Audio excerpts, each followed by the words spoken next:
पागल वागल हो गए हो क्या? ये दिन दोपहर बैठ के शराब पी रहे हो? हमारे आगे ना ज्यादा नीति शास्त्र का लेक्चर मत छाड़ो। 10वीं तक तो लड़क लड़क के पास हुए हो। हम यहाँ इंजीनियरिंग करके पूर्णिया में तो बड़ा ऑफिस खोलकर बैठे, लेकिन साला हमसे कोई लड़की शादी करने को तैयार नहीं। देखो देखो, अरे देखो, रगड़े हैं, लूले हैं, नहीं ना, दिखने में भी ठीक ठाक है, अच्छा खासा कमाते हैं, लेकिन पिछले 2 साल से शादी तक बात पहुंच के रिश्ता टूट जाता है। ठीक है, ठीक है, टेंशन नहीं आओ मत। बैठो बैठो बैठो बैठो बैठो आराम से। कल फिर से लड़की देखने जा रहे हो ना? बेटा इस बार सिक्सर मारोगे तुम कह रहे हैं। हमें जाओगे तुम और तुम्हारा सिक्सर। अरे थैंक यू बेटा। ऋतु जी, लक्ष्मी मैया की बड़ी कृपा रही हम पर, जो भी दिया छप्पर फाड़ के दिया। लेकिन आपको तो पता ही है कि सरस्वती मैया के आगे लक्ष्मी मैया की कब चली है जी। तो हमारी सबसे बड़ी पूंजी हमारा बेटा ही है। इंजीनियर बनाया, इंजीनियर। और हमारी बिटिया कटिहार में रहकर हॉस्टल में पढ़ रही है।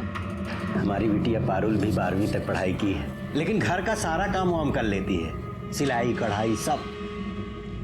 देखिए सच्ची बात है, बुरा मत मानिएगा। नहीं नहीं, आपकी बिटिया है बहुत सुंदर। क्यों बेटा पवन? हाँ। अरे पापा, भैया को उन्हें देखने से फुर्सत तो मिले। अब तो आप शेरवानी सिलवाइए।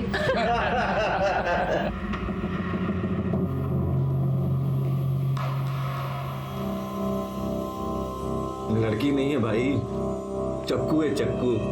अरे न जाने कितनों का कत्ल किया होगा। अबे साले, तुम्हारी होने वाली भाभी है। अब देखो शादी तय हो गई है तुम्हारी, अब शादी के बाद दोस्त को भूल तो नहीं जाओगे ना? कितना भी पेस्ट कंट्रोल करवा लो, खटमल खून चूसना थोड़ी ना छोड़ देगा है? अच्छा है बेटा, खटमल है हम। तो कहा हो फिर? तो जाओ, तब हमारी बद्दुआ लगेगी तुम्हें।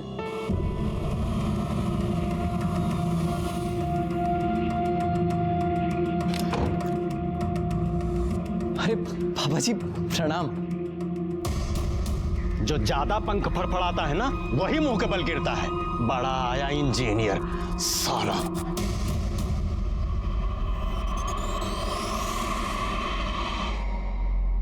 पापा पापा पापा, वो शेरवानी सिलवा ली है? जाओ रखो अंदर। लड़की वालों ने मना कर दिया है। मना कर दिया? मतलब काहे? अरे हमको क्या पता, तुम ऐसा क्या गुल खिला रहे हो कि सब लोग मना कर रहे हैं। पागल हो गया क्या? इसे अरे चोट, मैं कह रहा हूं चोट, अरे चोट।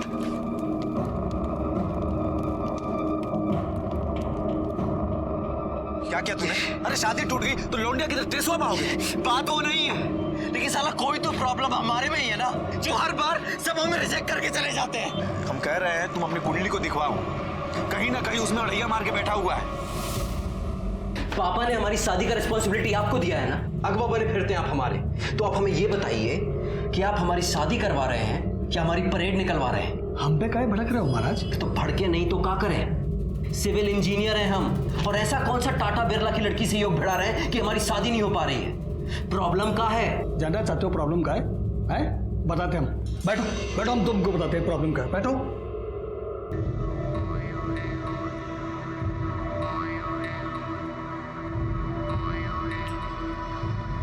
क्या बोले? साला अपनी किस्मत ही खराब है, अपनी ही कुंडली में काला नाग कुंडली मार के बैठा है। कुंडली में कब हुआ? तुम चिंता मत करो, इस बार अगर कोई आई ना तो उसके हाथ पे मेहंदी से अपना नाम लिखवा कर ही रहेंगे, पवन। अरे खाली हंसी ठट्टा कर रही हो तुम लोग कि मेहंदी भी लगाई? अरे लगाई ना। अच्छा अच्छा, देखो सगुन के टाइम कैसे खाली गले बैठी रूपा। ए रूपा, ये लो जीजा जी बात करना चाहते हैं तुमसे। हमें बात नहीं करनी। अरे बात समझाओ ना। हमारे सामने शर्मा रही है, नाटक कर रही हो, बतिया लो ना, शादी हो रही तुम्हारी। हेलो। बहुत एंग्री हो का? हम कितनी देर से तुमको फोन कर रहे हैं, तुम फोन ही नहीं उठा रही हो हमारा। हम बाद में बात करते हैं। अरे हेलो रूपा, हमसे शर्मा रही है।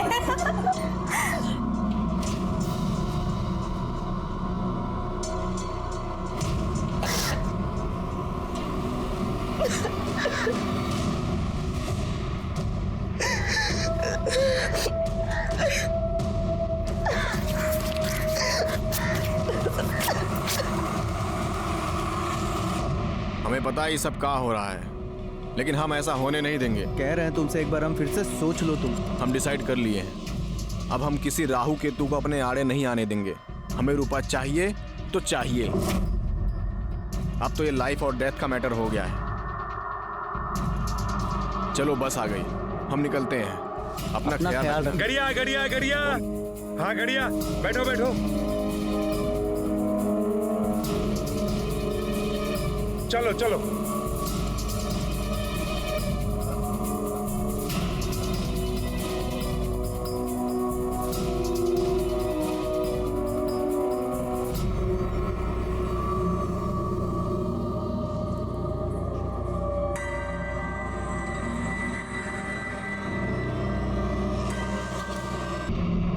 कहाँ चली गई? रूपा, हे रूपा। अरे क्या हुआ? अरे रूपा को देखियो का कहीं? नहीं, हम तो देखियो नहीं। रूपा, राकेश। क्या हुआ अम्मा, काहे तो चिल्ला रही हो? अरे रूपा कहीं दिखाई नहीं दे रही है। बाहर देखी? हाँ देखी है भाई, बाहर देखो, हम सब तो देख के आ रहे हैं, देखो। हाँ जाओ जल्दी देखो। रूपा,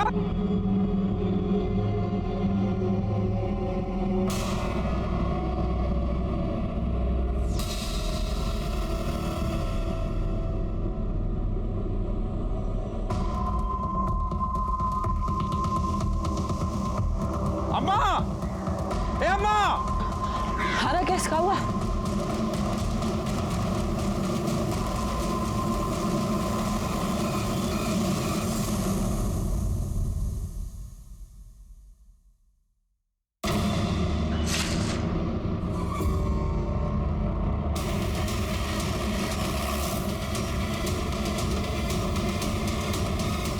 आइए सर। सर देखने से लग रहा है कि 23-24 साल की लड़की है और शायद उसके साथ रेप भी किया गया है। आइए ये देखिए, हाथ की नसों को भी काटा गया है और चेहरे को भी काफी बुरी तरह से गोदा गया है। इसे देखकर लग रहा है कि नई नई शादी हुई थी। शायद 1-2 दिन ही हुए होंगे। शरीर पे हल्दी लगी है, हाथों में मेहंदी है, मांग में सिंदूर है। अरे देखो, कलाई पे शादी का कक्कन भी बंधा है। चेहरे को जिस तरह से गोदा गया है, ऐसा लगता है कि जिस किसी ने भी इसको मारा है ना, या तो बहुत नफरत करता था या बहुत गुस्से में था। दादाजी, बॉडी को पोस्टमार्टम के लिए भेजो। और हाँ, जरा कलाई पे चेक करो, शायद मेहंदी में इसके पति का नाम लिखा हो।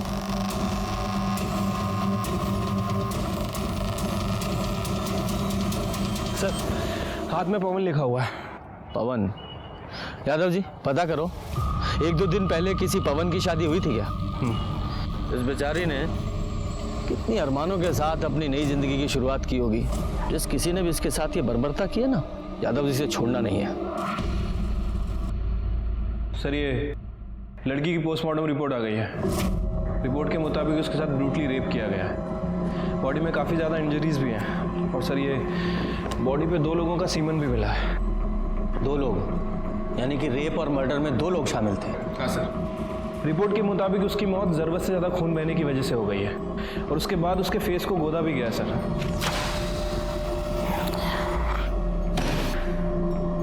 एक लड़की की कलाई काटी गई और उस मरती हुई लड़की के साथ रेप किया गया।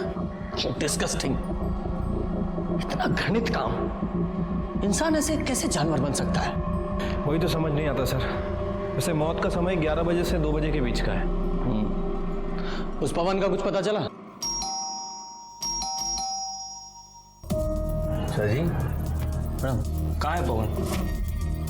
पता नहीं कहाँ है पवन। पवन कहाँ है? पवन से तो बात ही नहीं हुआ हमारा। मालूम नहीं है तुमको? नहीं साला मालूम नहीं है। साला दिन भर चोरू की तरह चिपके रहते हो उससे और मालूम नहीं है? मालूम नहीं है तुमको? मालूम नहीं है साला कहाँ है पवन?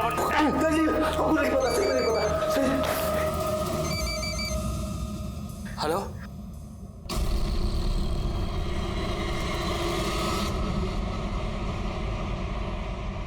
सर मैंने अरारिया के सभी बैंक्वेट हॉल और कोर्ट रजिस्टर के पास पता किया है। सर ऐसे 2 दूल्हे हैं जिनका नाम पवन है और जिनकी शादी एक कल हुई थी और एक परसों, और आज एक पवन की शादी होने वाली है। वो लड़की शादीशुदा थी? तो पहले वहां चलते हैं जिनकी शादी हो चुकी है। साहब हमारी पत्नी हमारे साथ ही है। ये हमारी पत्नी।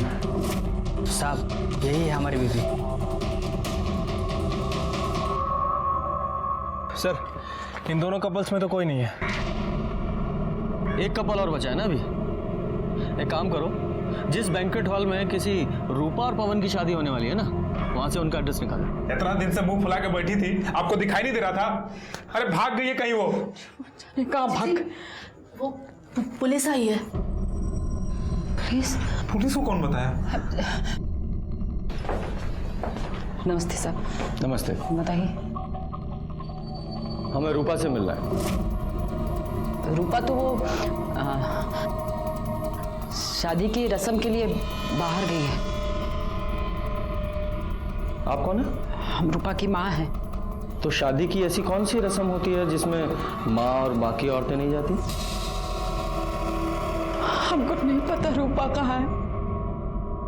आज शाम को उसका शादी है, वो सुबह से पता नहीं कहाँ गायब हो गई है। हम लोग तो उधर से ढूंढ ढूंढ के इतना परेशान हो गए, पता नहीं कहाँ चली गई हमारी बेटी।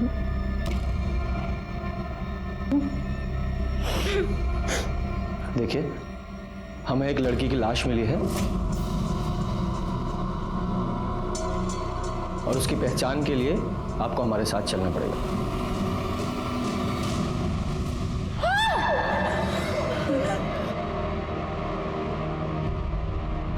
सॉरी, चेहरा काफी खराब हो चुका है, लेकिन हमें बॉडी से कुछ सामान मिला है। प्रसाद, ये देखिए।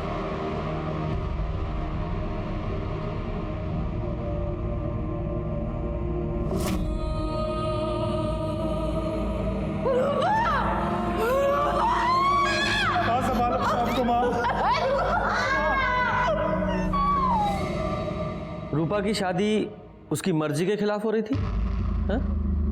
या उसका किसी के साथ कोई? नहीं सर, ऐसा कोनो बात नहीं था। साहब कुछ तो था, हमने देखा था रात को एक लड़की आई थी। कौन है? कौन है? अरे मैंने पूछा कौन है? हम है रानी, वो रूपा की दोस्त। वो हमारी बस लेट हो गई थी तो थोड़ा देरी से आए हैं। कौन है ये रानी? हमको नहीं पता कौन है। हमारी बेटी पटना में पढ़ती थी, वहीं की कोई दोस्त होगी। अच्छा, उसकी शादी भी नहीं हुई थी तो उसकी मांग में सिंदूर कैसे? हमको नहीं पता, हमको कुछ नहीं पता। राकेश, ये रूपा की शादी किसके साथ होने वाली थी? साहब, पवन सिंह के साथ। प्रजापति सिंह का बेटा है, पूर्णिया में रहते हैं वो लोग। ठीक है, आप लोग जाइए। सर ऐसे कैसे मर्डर हो सकता है? हो सकता है रूपा ने भागकर शादी की हो, शायद कॉलेज में उसका कोई अफेयर चल रहा हो और रानी ने भागने में उसकी मदद की हो। फिर रूपा के कॉल रिकॉर्ड्स निकालो और देखो कि इसका किसी के साथ अफेयर तो नहीं था, और पटना पुलिस को भी इन्फॉर्म करो कि इसको कॉलेज में इंक्वायरी करें। ठीक है सर। एक काम करते हैं, पूर्णिया चलते हैं और इस पवन सिंह और प्रजापति सिंह से मिलते हैं। हो सकता है पवन को इस रूपा के अफेयर के बारे में पता चल गया हो और इन लोगों ने ही पहले उसका रेप किया और फिर मार दिया। चलिए, जो होना था सो हो गया, बीती बात भूल जाइए। अब तो वही होगा जैसा आपको ठीक लगे। अरे हम भी कहाँ भाई साहब ये बात दिल से लगाए बैठे। अब लड़की भाग गई, सबका नाक कटा गई। अच्छा हुआ भाई साहब हम अपने लड़का का ब्याह वो घर में ना किए। पवन बाबू नहीं दिख रहे? है, ये है, अभी बात हुई थी। कहा है ना भाई साहब, मामला जरा शांत हो जाए ना, बुलवा लेंगे उसको। बाकी भाई साहब वो जो हम बात किए थे उसका बंदोबस्त जरा देख लीजिए। आप उसकी फिक्र ना करें, संयोग भिड़ना था सो भिड़ गया। अब हमको आज्ञा दीजिए, हम बहुत काम है, तैयारी करनी है।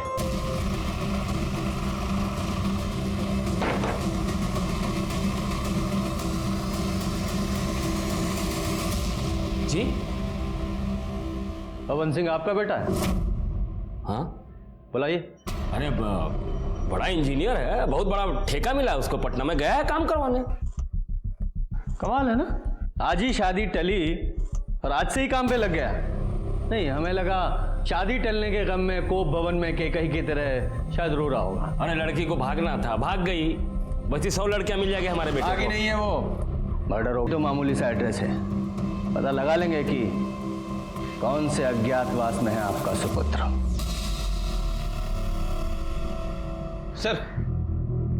सर ये रूपा के कॉल रिकॉर्ड्स को चेक किया है, ऐसा कुछ भी नहीं मिला जिससे लगे कि रूपा का किसी के साथ अफेयर चल रहा था। नॉर्मल अपने दोस्तों से बात करती थी और कभी कभार पवन से। वो पवन के भी कॉल रिकॉर्ड चेक किए थे सर मैंने। सर उस दिन उसका फ़ोन वो बस स्टैंड पे ही बंद हुआ था। कहाँ जा सकता है ये?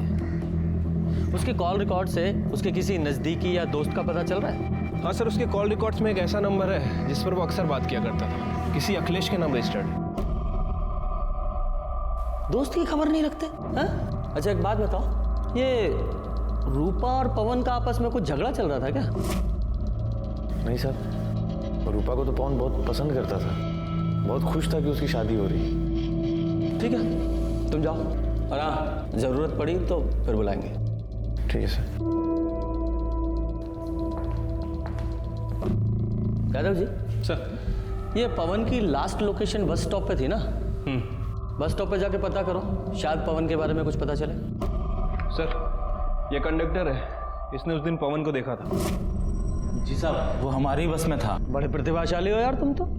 अच्छा मेमोरी बूस्ट करने के लिए कोई दवा खाते हो क्या जो सब याद रहता है? बस में चढ़ने वाला हर आदमी याद रहता है तुम्हें? नहीं सर, ऐसी बात नहीं है, लेकिन उस दिन हुआ ही कुछ ऐसा था कि याद रह गया। और किसी का टिकट बाकी?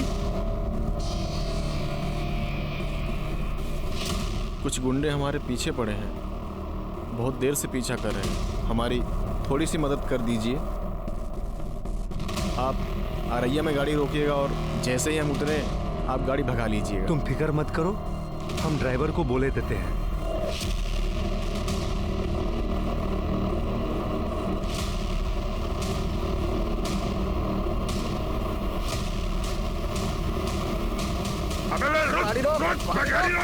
गाड़ी तो अब अगले बस स्टॉप पे रुकेगी। ठीक है तुम जाओ। धन्यवाद सर।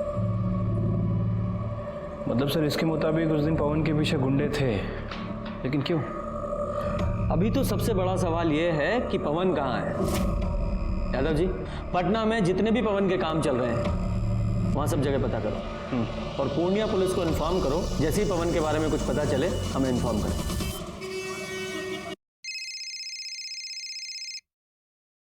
हेलो सर, मैं पूर्णिया से बोल रहा हूँ। पवन मिल गया है। कहाँ है वो? सर वो मर चुका है, हमें उसकी लाश मिली है। क्या?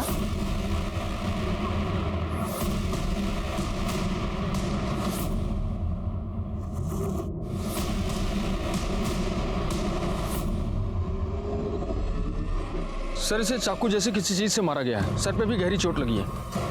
और हाँ सर, इसके पॉकेट से हमें मोबाइल फोन मिला है। यादव जी, इसे जांच के लिए लैब में भेजिए। इसकी बॉडी को आप पोस्टमार्टम के लिए भेजिए। इसके घर वालों को इन्फॉर्म कीजिए, और जैसे ही इसकी पोस्टमार्टम रिपोर्ट आए हमें तुरंत भेजिएगा। सर।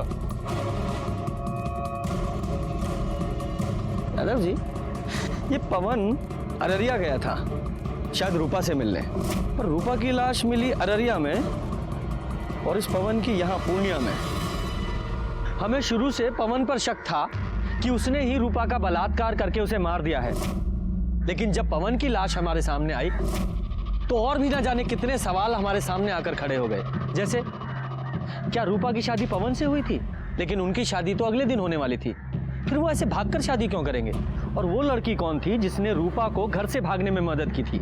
ये एक ऐसी पहेली थी जो उलझती ही जा रही थी। सर ये पवन का पीएम रिपोर्ट। सर रिपोर्ट के मुताबिक उसकी बॉडी पर 4 वार किए गए थे। 3 बार उसकी बॉडी पर थे और 1 बार उसके सर के पीछे।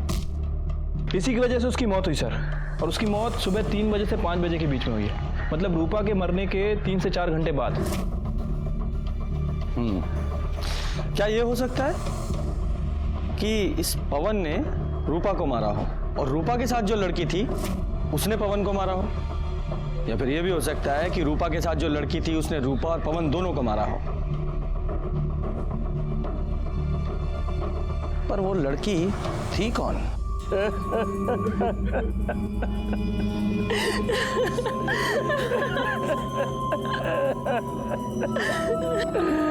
दरोगा जी, हम कह रहे हैं रूपा के घर वालों को गिरफ्तार कीजिए, उसने हमारे बेटे को मारा है। पर वो ऐसा क्यों करेंगे?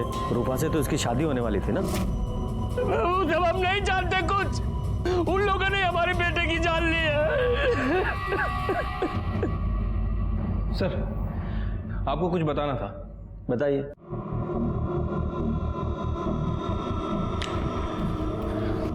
सर, पवन सिंह के पास जो मोबाइल फोन था और उसके अंदर जो सिम था वो पवन के नाम रजिस्टर्ड नहीं था, बल्कि अखिलेश के नाम रजिस्टर्ड। और सर, ये सिम एक दिन पहले ही खरीदा गया। पवन सिंह इस सिम से एक नए नंबर पे बात कर रहा था, और जब मैंने इस नंबर की इंक्वायरी की तो पता चला कि ये नंबर भी एक दिन पहले ही खरीदा गया। और सर, ये नंबर भी अखिलेश के नाम रजिस्टर्ड है। ये दोनों सिम को एक ही दुकान से खरीदा गया था, और वो भी अखिलेश नहीं खरीदे थे। जिस दिन मर्डर हुआ उस दिन पता चला है कि ये दोनों ही सिम एक साथ ट्रेवल कर रहे थे। इनमें से एक सिम की लोकेशन रूपा के घर के आसपास की है, और ये दूसरा सिम नेक्स्ट डे जाके कटिहार में बंद हुआ। ये दो नए सिम का क्या चक्कर है? कुलजा सिम खेल रहे हो? हमें कुछ नहीं पता सर। हम बताते हैं। पवन को रूपा के अफेयर के बारे में पता चल गया। उसने तुम्हें भी बताया, तुम्हें भी गुस्सा आया, और तुमने और पवन ने दोनों ने मिलकर रूपा का रेप किया, उसे मार डाला, और बाद में तुम्हारा और पवन का झगड़ा हुआ तो तुमने पवन को भी मार दिया। नहीं सर, ऐसा कुछ नहीं हुआ था। हम सच कह रहे सर, हमें कुछ पता ही नहीं। यादव जी, सर मैं बता रहा हूँ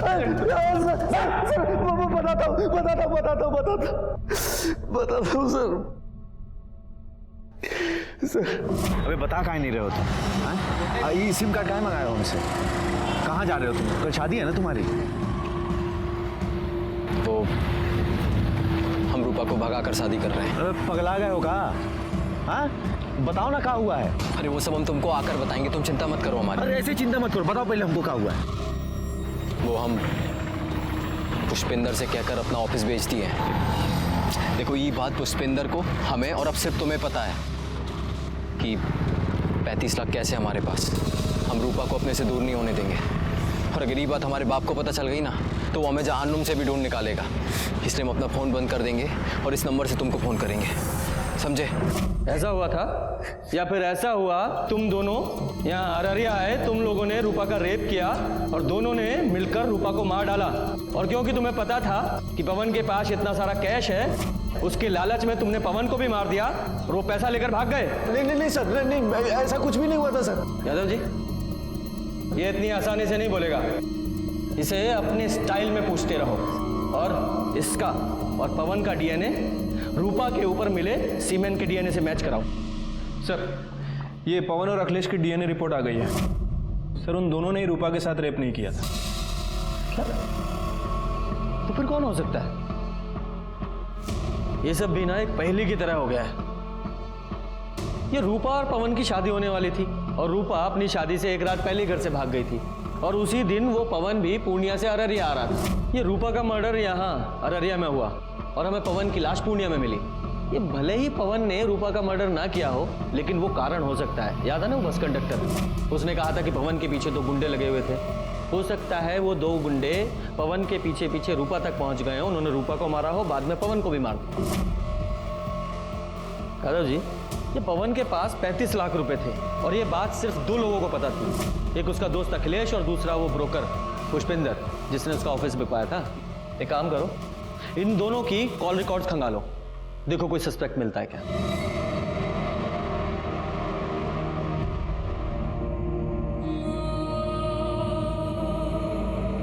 राकेश, सब कहाँ हो गया? क्या सोचे थे?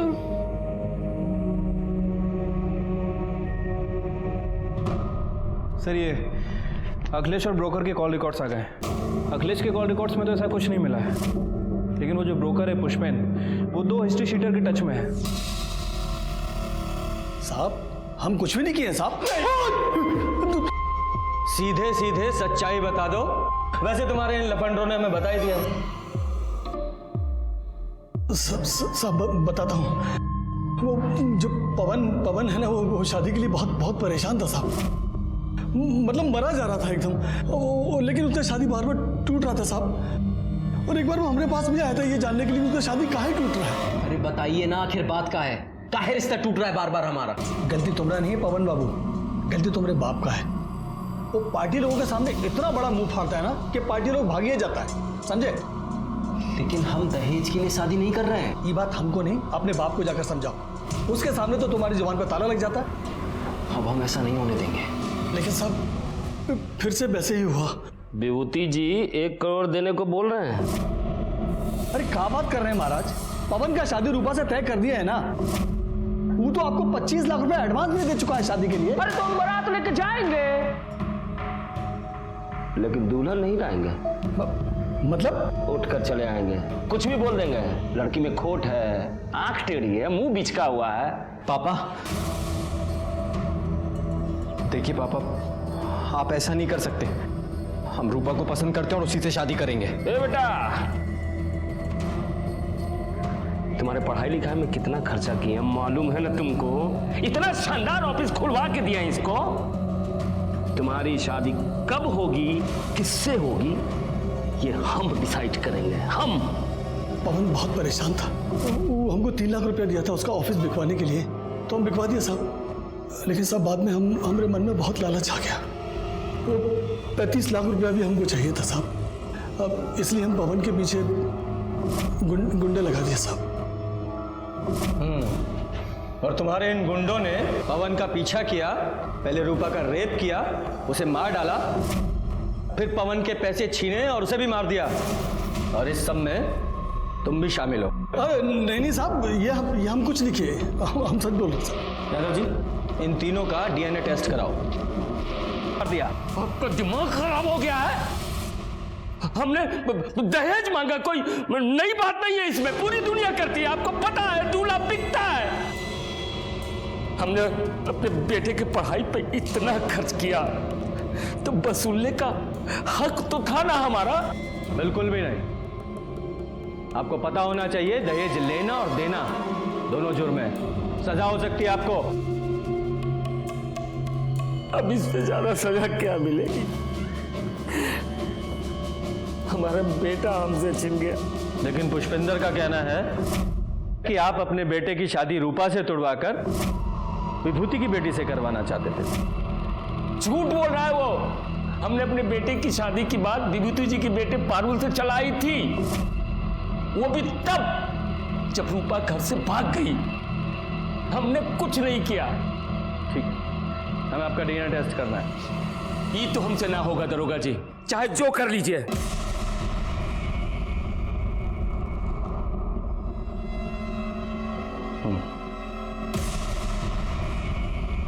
यादव सर, मुझे इसकी एक एक डिटेल्स चाहिए।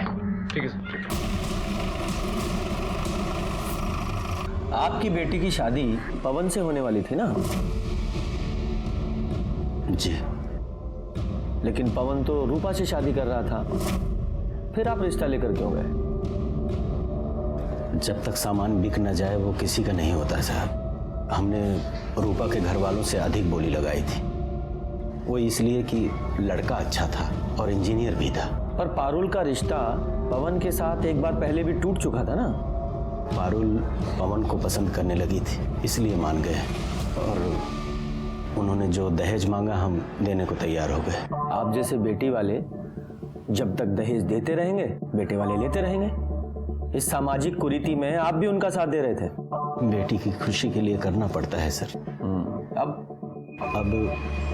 अच्छा सा लड़का देख के उसकी शादी कर देंगे। हमें आपकी बेटी से मिलना है। वो अपनी नानी के यहाँ गई है, बहुत दुखी थी बेचारी, पवन को पसंद करती थी, बल्कि यूं कहें कि मन ही मन वो पवन को अपना पति मान चुकी थी, पर शायद भगवान को ही रिश्ता मंजूर नहीं था साहब। ठीक है, आप पारुल की नानी का एड्रेस दीजिए, हम वहीं जाकर उससे मिल लेंगे। कैसी बात कर रहे हैं सर, एक तो वैसे ही परेशान है, हम नहीं चाहते कि आप उसे परेशान करें। हम तो बस अब उसकी शादी कर देना चाहते हैं, भले ही हमें सब कुछ बेच बाच कर सिमरिया घाट में रहना पड़े। यादव जी, मुझे इस विभूति की भी पूरी डिटेल्स चाहिए। सर, प्रजापति के कॉल रिकॉर्ड चेक किए हैं, लेकिन कुछ सस्पिशियस नहीं मिला है। बस नॉर्मल लोगों से ही बात करता है। और ये रूपा की बॉडी पे जो सीमेन मिला था, उसका डीएनए ना तो पुष्पेन से मैच करता है और ना ही उसके आदमियों से।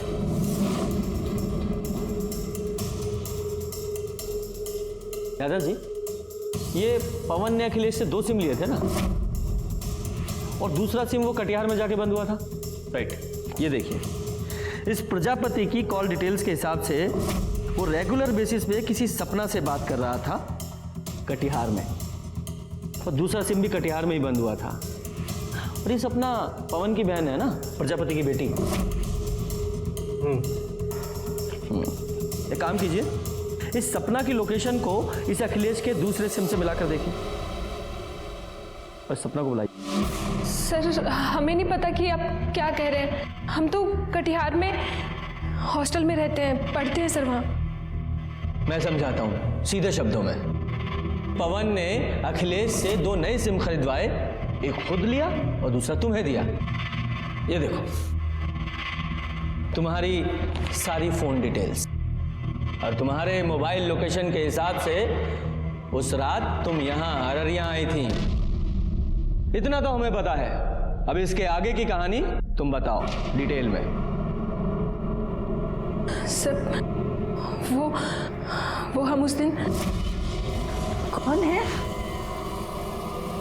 काहे भेजा तुम्हारे भैया ने तुम्हें यहाँ? वो तो कल आके शादी तोड़ने वाले हैं ना। हमारे घर में सबको लग रहा है कि हमारी शादी होने वाली है। बेचारी माँ कितनी खुश है। भाभी, आप सबको बता क्यों नहीं देती हैं कि आप भैया से ही शादी करेंगी? पगला गई हो का? हमारा कोई मान सम्मान है कि नहीं?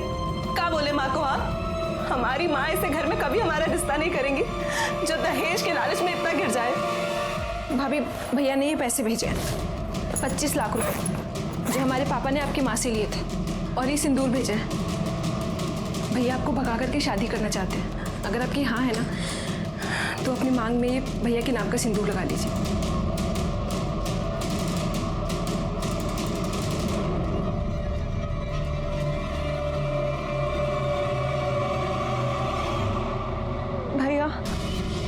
भैया हम पवन को बहुत पसंद करते हैं, बहुत प्यार करते हैं हम उससे।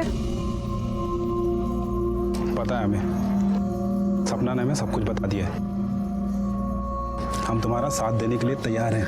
अरे भाई है तुम्हारे साथ कुछ बुरा थोड़ी होने देंगे। थैंक यू भैया।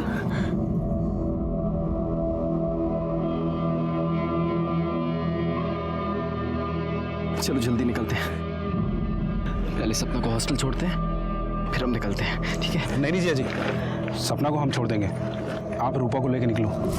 सर, उसके बाद राकेश ने हमें खटियार में हमारे हॉस्टल छोड़ दिया। लेकिन ये सब कुछ तुमने हमें पहले क्यों नहीं बताया? सर, आप लोगों को पापा पर शक था और आप पापा को पकड़ के ले जाते और हम बिल्कुल अकेले रह जाते। सर, हम तो अपनी बहन की मदद कर रहे थे। वो बहुत अच्छी लड़की थी सर, पता नहीं सब कैसे हो गया। ठीक है, जाओ। सर, विभूति के बारे में कुछ बात पता चली है। उसने अभी अपनी पूरी प्रॉपर्टी बेच दी है, प्लॉट, दुकान, सब कुछ। और ये उसके कॉल रिकॉर्ड्स। इसमें कुछ इंटरेस्टिंग है सर, ध्यान से देखिए।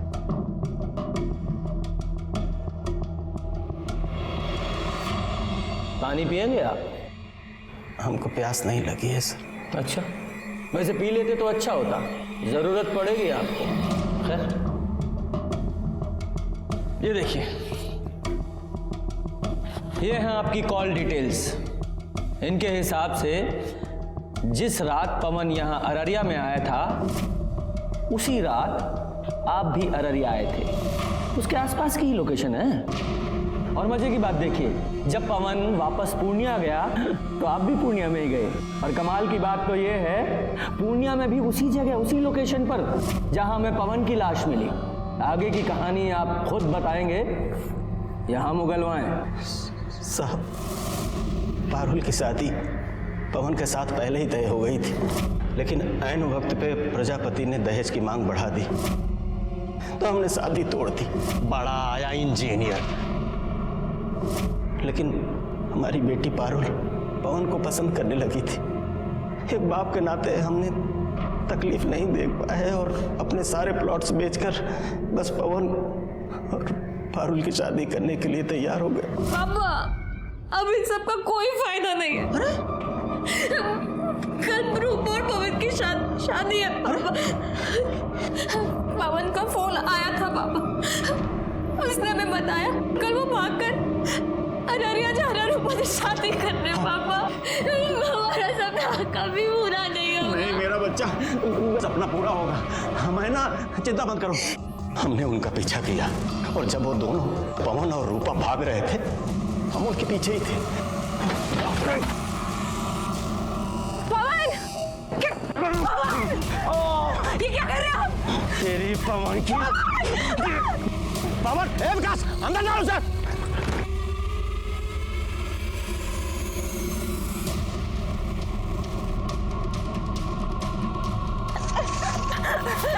छोड़ दो।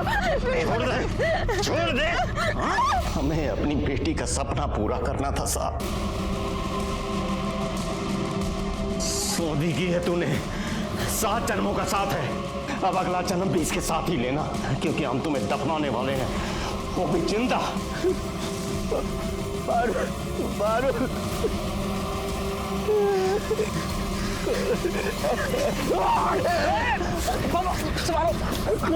पकड़ो उसे,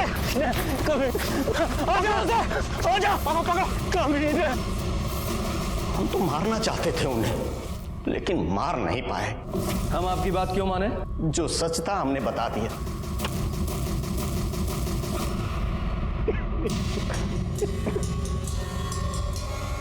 प्रसाद सर, बॉडी को पोस्टमार्टम के लिए भेजो। Okay sir. अगर थोड़ी समय के लिए मान लेते हैं कि विभूति सच बोल रहा है, आखिर हुआ क्या होगा? उस रात पवन के साथ तुम्हारा झगड़ा हुआ था? नहीं सर, कोनो झगड़ा वगड़ा नहीं हुआ था हमारा। अच्छा,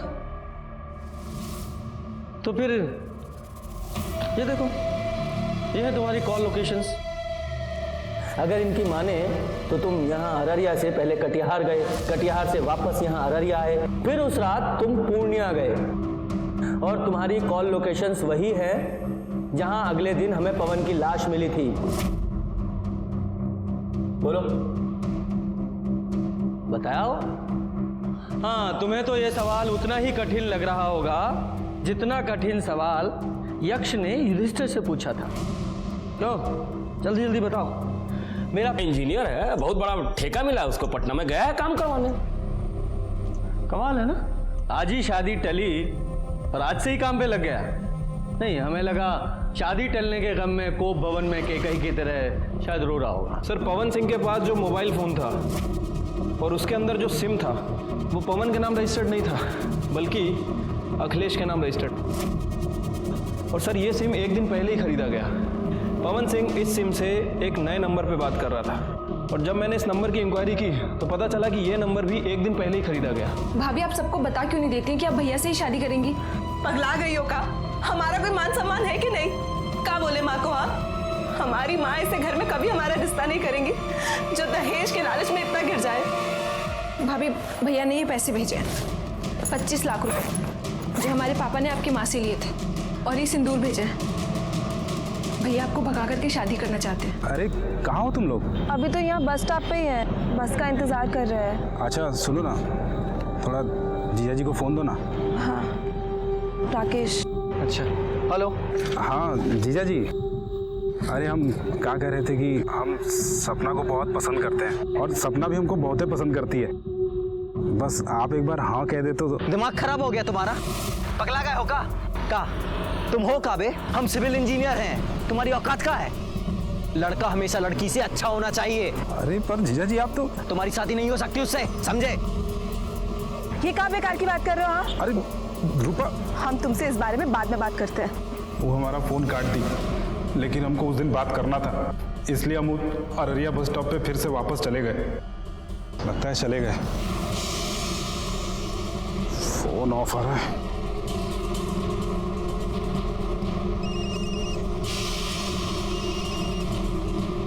रूपा के फोन के लिए।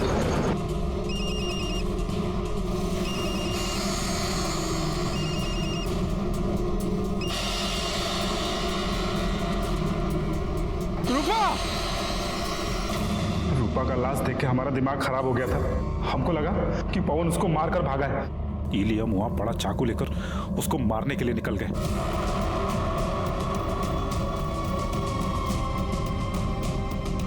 अरे राकेश राकेश राकेश हमको बचा लो, वो लोग मार डालेंगे हमको। राकेश बचा लो हमको। कैसे छोड़ सकते थे उसको हम? पवन ने तुम्हारी बहन को नहीं मारा था, वो तुम्हारी बहन से प्यार करता था। तुम्हारी गलतफहमी और तुम्हारे गुस्से ने एक निर्दोष की जान ले ली और उसकी सजा तुम्हें मिलेगी। पुणे जिले के वडगांव में मनीषा की अपने ही घर पर संदिग्ध हालातों में मौत। मुझे तो सुसाइड का केस लगता है। दूसरी तरफ क्या वैशाली के एक तरफा प्यार ने ली विजय और सविता की जान? और विजय कोई मेरा सगा बेटा नहीं है। या फिर सौतेली माँ काशीबाई का था ये मास्टर प्लान? या फिर कोई संबंध था इन सब का माधवी के साथ होते रहे अत्याचारों से? लोभ, घृणा, द्वेष, ईर्ष्या और गुस्सा सदियों से हमें इन सबसे दूर रहने के लिए कहा जाता रहा है, और जो कोई भी इनके जाल में फंसा उसे इंसान से जानवर बनते देर नहीं लगती। रूपा के रेप और मर्डर के लिए विभूति और विकास को सजा मिली, वहीं पवन को मारने के लिए राकेश को। इस केस में 3 लोगों की जान गई, पवन, रूपा और पारुल। क्या इन तीनों को होने वाले अपराध की दस्तक नहीं मिली थी? मिली थी, लेकिन सभी विक्टिम्स ने उसको नजरअंदाज किया।